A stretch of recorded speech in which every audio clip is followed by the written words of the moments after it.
My husband criticized me because I spent too much of his money. It all began on a crisp autumn morning when Amelia decided to treat herself to a little retail therapy. She had recently been promoted at her job, and while her husband David was always generous with his earnings, Amelia prided herself on her financial independence. Still, she had seen a beautiful leather jacket in the store window that she couldn't resist. She charged it to David's card, thinking it a small indulgence. The jacket led to a pair of boots, which in turn necessitated a new handbag. Before Amelia knew it, she had accumulated a small mountain of packages. Guilt gnawed at her as she returned home, but she consoled herself with the thought that David wouldn't mind. After all, he always insisted on providing for her. That evening, David came home and found Amelia surrounded by shopping bags. His brow furrowed, and she could see the displeasure in his eyes. "Amelia," he began, "why have you spent so much money? This isn't like you."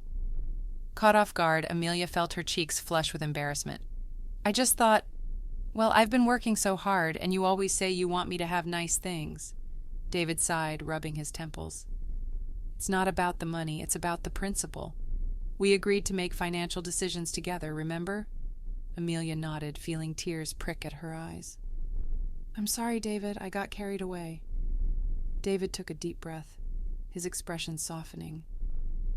"I know you didn't mean any harm, but we need to communicate better. I want to support you, but we also need to be mindful of our finances. How about we sit down and plan a budget together?" Relief washed over Amelia as she realized David wasn't as angry as she feared. "That sounds like a good idea," she said, grateful for his understanding.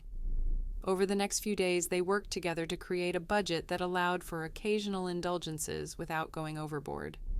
Amelia learned to appreciate the value of their shared financial goals, and David made a conscious effort to be more supportive of her needs and wants. In the end, the experience brought them closer, teaching them both the importance of communication and compromise. Amelia still cherished her leather jacket, but more importantly, she cherished the newfound strength in her relationship with David.